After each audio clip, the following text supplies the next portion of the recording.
Good day. Today is February 24th, 2021. I'm Derek Fildebrandt, publisher of the Western Standard.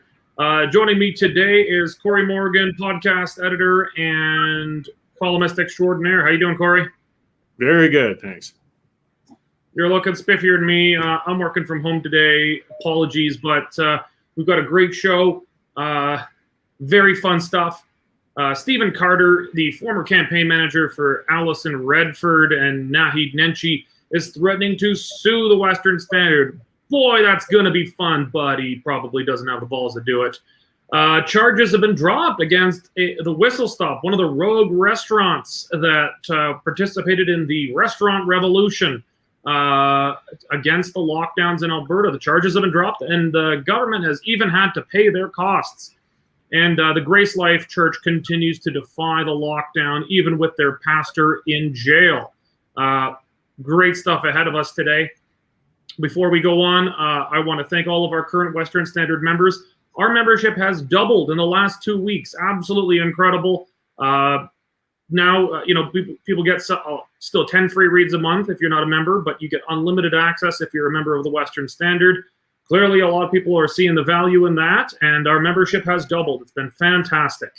So if you're not yet a member, go to westernstandardonline.com/membership, sign up and support independent, bailout-free media working for the West. And before we get underway, I have to mention today's sponsor, chironsway.com. Are you stressed out, got a lot of anxiety during these times? Well, Chiron's Way specializes in natural stress reduction, anxiety reduction plans. Please contact them for information if you're interested. I know I'm stressed out enough. I'm going to consider giving them a call myself. Well, let's start off. Lots of fun. The chief of stiff himself, Stephen Carter, as I said, former campaign manager for Alison Redford and Naheed Nenshi. He has threatened to sue the Western Standard. Long story short, yesterday our news editor, Dave Naylor, who's normally with us on the broadcast, put out a story.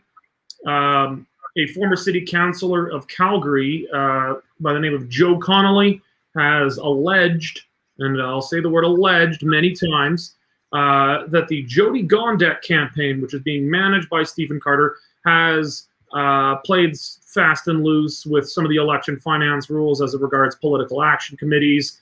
I won't get into it. I actually didn't think it was a terribly interesting story because it's just an allegation, but the allegation was filed officially with Elections Alberta, the chief electoral officer, I believe.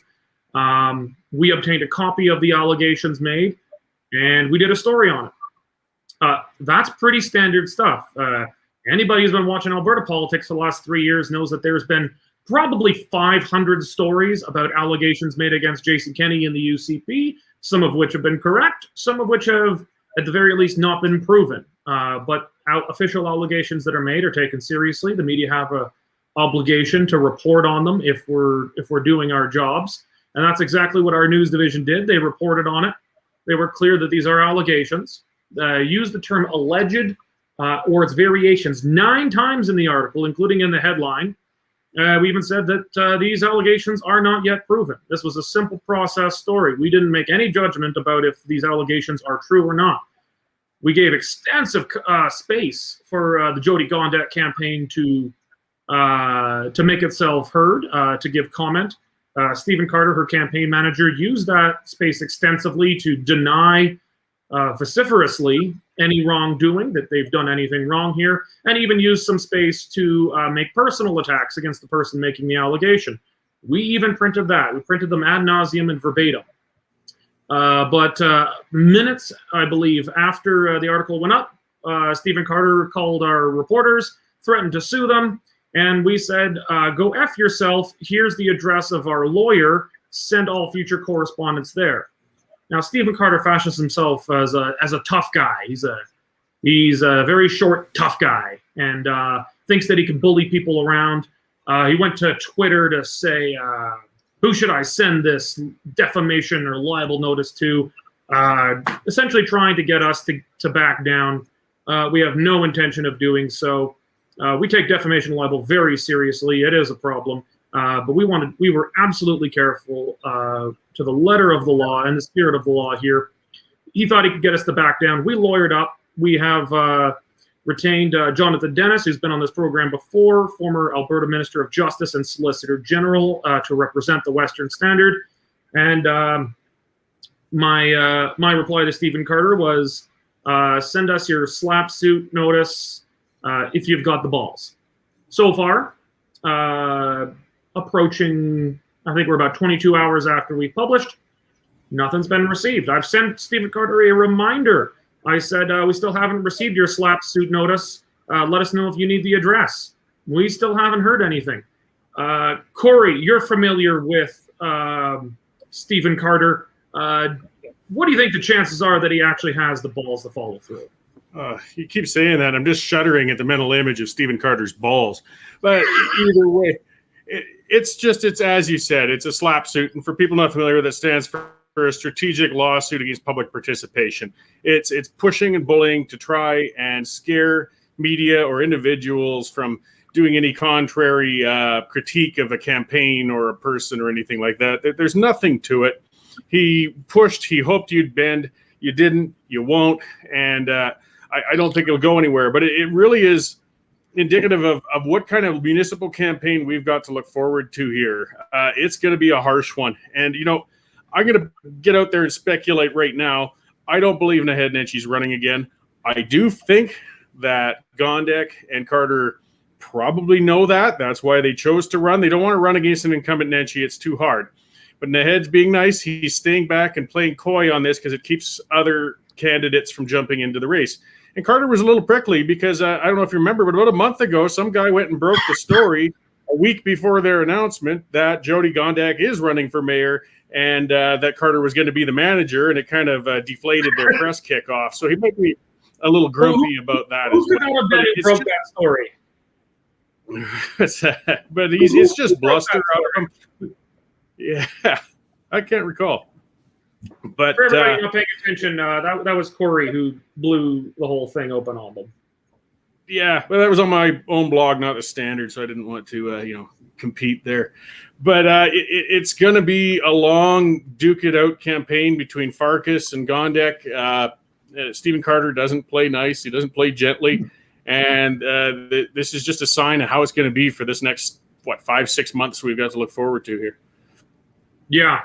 So Dave, Dave Naylor is just joining us now. It was Dave who broke the story on the allegations against the Gondek campaign. I've already kind of filled them in on what happened. Well, why don't you just tell us about when, how long was it after the story was posted that Stephen Carter promised us that he was going to sue the pants off the Western Standard?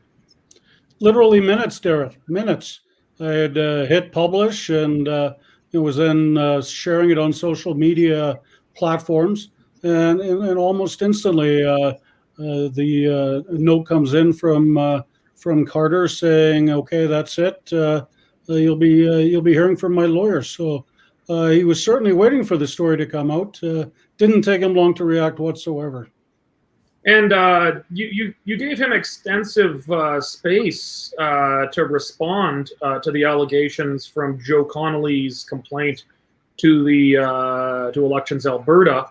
Was there anything he said that you left out? I know you gave him some space even for some personal ad hominem attacks against Connolly. Was there anything we left out? No, not a thing. And you hit the nail on the head, Derek. They're just allegations.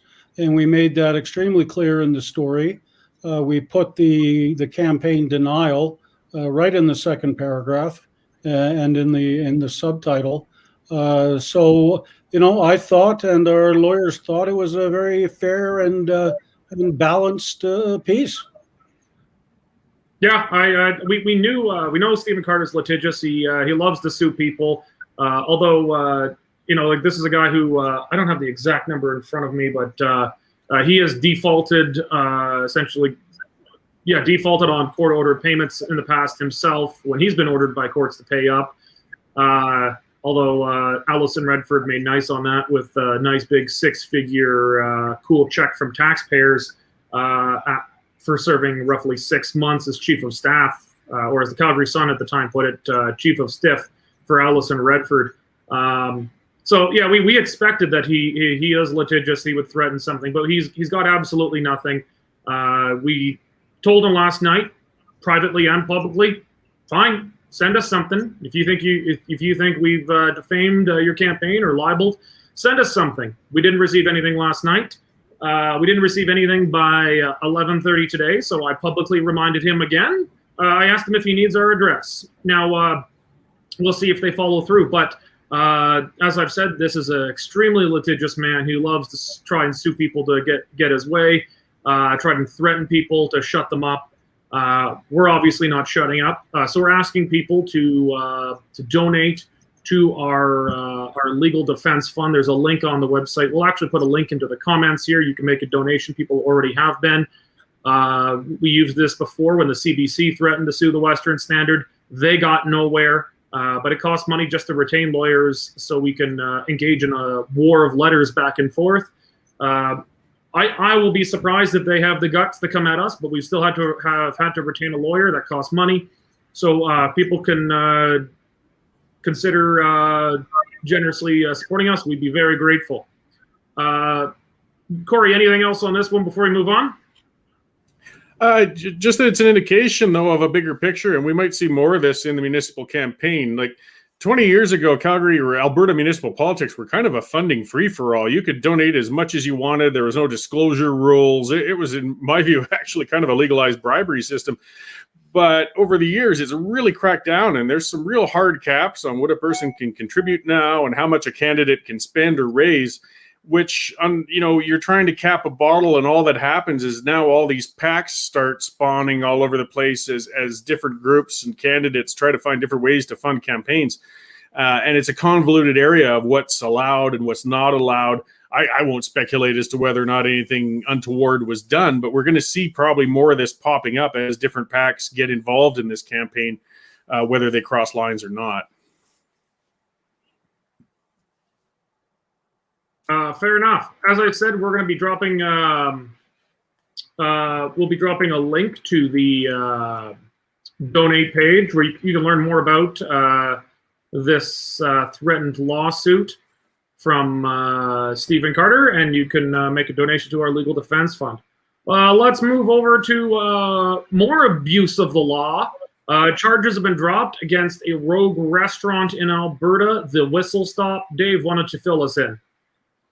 Yeah, you'll remember the Whistlestop made headlines recently when they defied Alberta Health Services orders to remain shut. They're located about 70 kilometers north of Red Deer, and they decided they could no longer afford to keep closed. The bills were coming in, and as owner Christopher Scott told me, you can only lose so much. You can only lose so much money.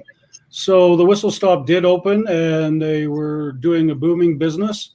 The RCMP kept a close eye on them, and a short time later, they were visited by the officials and Alberta Health Services inspectors, and handed numerous legal tickets, including a closure order and a couple of breaches of the Public Health Act.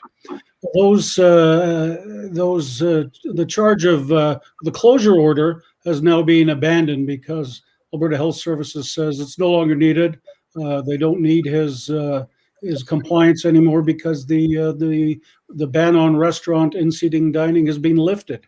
So he's got that legal problem taken care of, and he's still got the two others under the Public Health Act. So it's a good start to his legal battle, but they're not over quite yet. Yeah, it was quite something. The Whistlestop, I think, was perhaps the first in Alberta. It certainly became the most iconic. But after they opened up, the next day there was half a dozen. The next day after that, it was a dozen. It was kind of catching on like wildfire. I think that Cory, I'd like your input on this. the whistle stop, I think, kind of set it off. But day by day, their numbers seem to multiply by 2 or 3 times every time. Do you think it was their, for lack of a better term, rogue reopenings that forced the province's hand here, or did Jason Kenney just announce the kind of slow, phased-in reopening? Was that already his plan at that time, or do you think it was the whistle stop and others that forced their hand? Yeah, well, and I've speculated on it before. My guess is, I mean, Chris Scott took the stand, he took the chance, and he did get the ball rolling. I mean, we were definitely seeing a domino effect starting, and it really did put a lot of pressure on the provincial government to either get in there and crack down on these restaurants or back off. They really had no other middle ground to go with. So if I recall, it was that Friday that a very grouchy premier came out in a press conference and laid out the reopening plan. And it sounded like it was fairly well planned out. But my thoughts are, we all know politics. If you got something good you're going to put out, you do it Monday morning. If you throw it out on a Friday afternoon, it's usually when you're taking out the garbage. In this case, I think they were in a rush. They realized they got to stem the bleeding. And if they don't show an end point on this, more restaurants are just going to keep doing it. So they were rushed. But the other thing that's really interesting is AHS, I guess, is paying the legal bills for the charges that were dropped on behalf of the whistle stop as well. I think AHS fears they're going to lose a future lawsuit out of this. Why else would you want to kind of cover your butt by paying Chris Scott's bills while you're at it? So this story is far from done, I think, because there's a very grouchy Chris Scott who's not taking anything laying down. So it's been very interesting to watch this develop. But it was good to see a victory for peaceful civil disobedience, which is exactly what this was. This wasn't marching down the street, smashing windows and lighting fires. It was opening a restaurant and serving people burgers. And it affected change. And I really respect and appreciate Mr. Scott for doing it. Yeah, I think they set quite an example there on how to do genuinely peaceful, non-aggression, civil disobedience. And it worked. The government, I think, had really just 2 options. One was to give in a little bit. They didn't give in completely, but they gave a phased reopening to at least put a light at the end of the tunnel. Their option was to give in or to start or to endure the prospect of throwing small business owners in jail on the nightly news. And that's not a good look for a government whose brand is supposed to be the party of small business, free enterprise, and freedom. That's not a good look politically, and certainly their example they were setting was catching on. This wasn't just them; it was multiplying every single day. So unless the government was willing to raid dozens or even a few hundred small businesses and throw their owners in jail, they really had no choice but to give in, and they didn't seem too happy about it. But speaking of throwing people in jail for not abiding by the government's lockdown orders, that is exactly what we're seeing. We've already talked about this before, but this is exactly what we're seeing with the GraceLife Church in the Stony Plain area just west of Edmonton. We know that the pastor there has already been thrown in jail. I believe they've actually emptied the jail of quite a few real criminals because of fears that they would contract COVID. And then, quite ironically, they throw a man in jail because of defying COVID lockdown restrictions. Dave, why don't you give us the latest update on what's happening with Pastor Coates and the GraceLife Church? Well, according to reports, Derek, he's even being kept in solitary confinement, believe it or not, for his sins. GraceLife has been warned numerous times since late last year that they're exceeding their fire code. A week ago, they came in again and arranged for him to attend the local RCMP detachment, which he did, I believe, last Tuesday. He was then arrested, handcuffed, put in leg shackles, and thrown in the hoosegow. He was brought before a judge twice. Would have been given bail if he had just agreed to stop preaching, and he refused to do that. So there he sits, still behind bars, apparently will be scheduled to have a another court appearance this afternoon. So stay tuned to the Western Standard for that. We'll cover the results extensively. But last Sunday, they were open again, standing room only. They had to turn cars away from the parking lot. An associate pastor inside read messages of support from other churches, and the RCMP were on scene, and they put out a press release later in the day saying, yep, they did it again. They broke pandemic regulations, and we're going to now go back and reassess what we're going to do next. And we still haven't heard from the RCMP yet on what they're going to do next. But it's certainly it's a growing movement, Derek. There was a Baptist church in Calgary, the Fairview Baptist Church, which also opened against healthcare regulations. And the pastor there says, yeah, I'm a good friend of James Coates, and I'd be happy to sit in a jail cell next to him. They're not going to give in to these government regulations. Well, this has obviously created a national stir. I think he's become a national symbol of the anti-lockdown movement. Cory, the jailing of Pastor Coates because he refuses to meet the bail condition of ceasing to preach. What effect do you think this is going to have?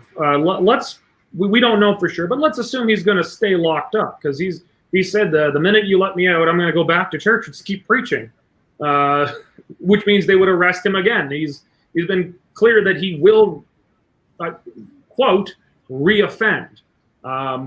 Cory, what effect do you think this is going to have on the ability of the government in Alberta and potentially in other provinces to keep the partial lockdown in place, particularly as it regards churches?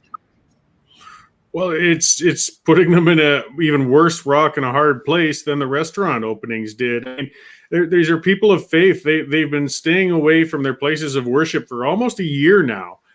This is, as we've established repeatedly, I am a faithless heathen myself, but I do understand the importance of gatherings and religious gatherings for people who do have faith. That's why we have religious rights entrenched into every developed country, or in their constitution as a human right. It's integral, and it's important, and it's being stepped on. So, church attendees who are tired of waiting, church leaders, I can see this expanding further and further. Yet, if they let them out and say, okay, everybody can have a large gathering, well, they're kind of hooped on their lockdown regulations as well. So I'm not sure how this is going to develop, because there's no easy exit for the state now. No easy exit for the state. That sounds like a title of a good book. Well, fascinating stuff. Well, I know a lot of you very much enjoyed the interview we had Monday night. Danielle Smith guest hosting for the Western Standard. We were very happy to have her. She had interviewed very extensively a retired Lieutenant Colonel David Redman, and he was also the former head of Alberta's emergency management. This is a man who knows his stuff, and he has been in large measure deplatformed from speaking publicly. He is not some kooky conspiracy theorist.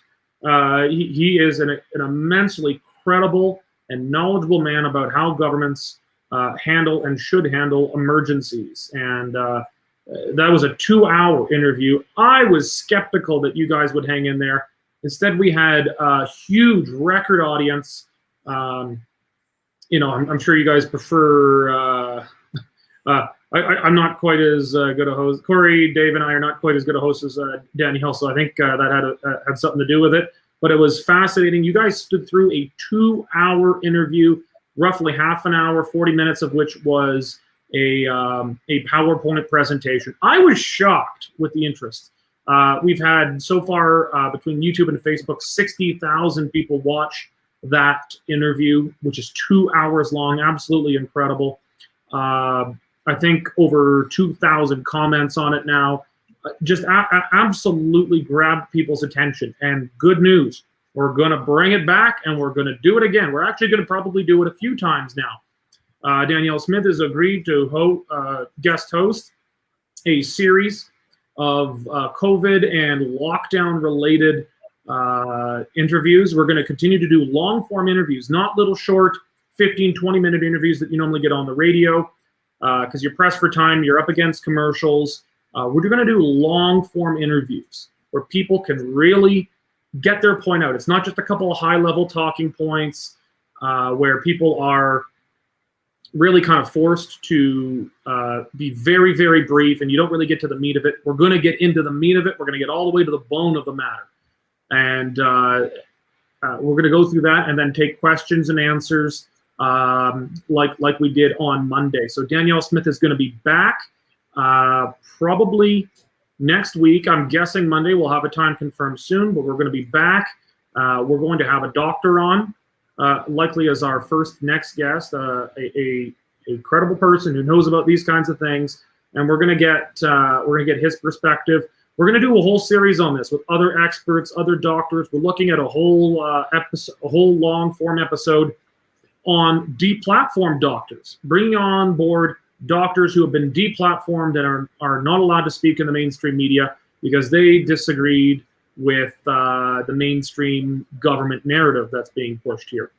So we're trying to continue to edge out a space for ourselves between the mainstream media and some of the more far out stuff, which I think veers into conspiracy land. What we want is bold, controversial, and expert witnesses on this show who you're not going to hear of in the mainstream media. We're going to bring it to you in a series coming up. We'll have the details announced soon. But I know you're all going to be very much wanting to pay attention and watch that. Okay, well, as we wrap up, again, I want to thank all of our Western Standard members for your support. As I said, our membership has exploded in just the last 2 weeks. If you're not yet a member, go to westernstandardonline.com/membership. Sign up. We greatly appreciate your support for bailout-free media. Dave, Cory, thank you very much for joining me today. Pleasure as always. Thank you. Good to be on. Take care. God bless.